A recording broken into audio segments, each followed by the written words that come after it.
Hey guys, Tom Barton from TomBartonSports.com here. I'm here live in Cooperstown, New York, going to the Baseball Hall of Fame. I've actually been here for a couple of days now, so I wanted to take you guys around and go check it out. If you like the video, make sure that you subscribe, like it. Make sure you go to TomBartonSports.com and also at TomBartonSports over on Twitter. So let's take a look here. This is Main Street in Cooperstown, New York. You know, this is a baseball town, obviously, which means it's a spring and summer town generally. But as you can see, the winter is absolutely fantastic when you're starting to look around here. You're starting to look up and down Main Street. You have things like the Wax Museum. Unfortunately, some of these stores were not open. A lot of them are also, not only closed for the season, but they do close at about 4 o'clock during the day. So if you are coming here, make sure that you get here nice and early. They do have things like the Christmas store and the Bat Company. Things up and down the street is all baseball. I mean, you are in baseball heaven. And not only are you in baseball heaven, it also very much seems like you've gone back in time. Back in time, I can't tell you a specific year because it feels like a movie set. It feels like you've gone back in time to just back to the movies. And every one of these shops has a unique quality to it. Every one of these shops has a baseball feel. You have Doubleday Field, which is not that far away. Up and down the street, you could look up and down the street and you see things like Yastrzemski's Corner, Yastrzemski's Sports, Mickey's Place, a nice tribute to Mickey Mantle. And in every one of these stores, every one of these little shops, there is some kind of baseball memorabilia, which is just absolutely fantastic.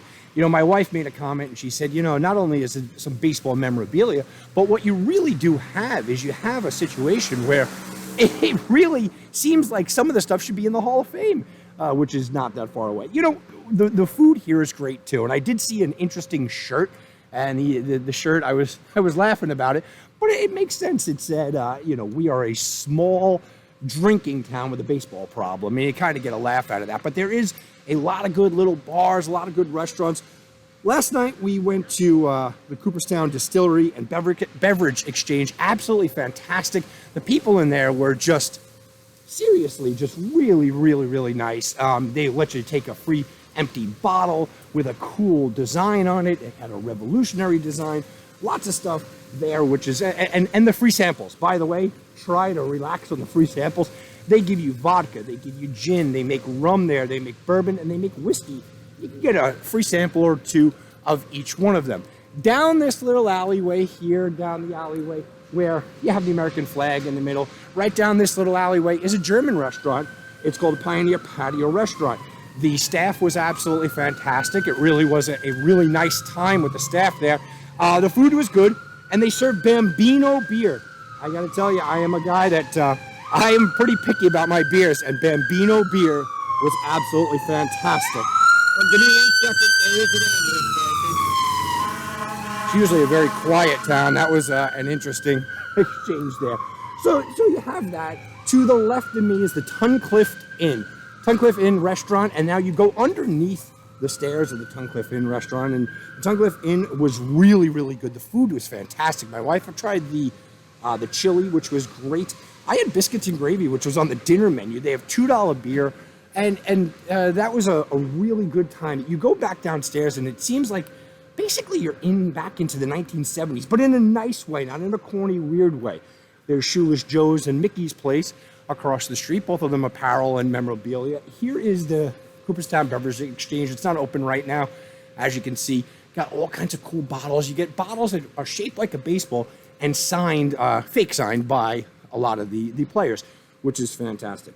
The other restaurant we went to the Upstate Bar and Grill yesterday, and the Upstate Bar and Grill was pretty nice. The Upstate Bar and Grill, look, I'll be honest, I really didn't. I didn't love the steak that they served, but everybody else really did enjoy it. If you're going there, I absolutely suggest to get the prime rib. The prime rib looked fantastic. The prime rib really did look really good. I tried a different cut of steak. Wasn't that great. It's a nice feel.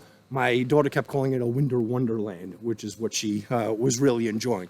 As you can see, these buildings are all thrown back in time. You could see it's a different kind of era here.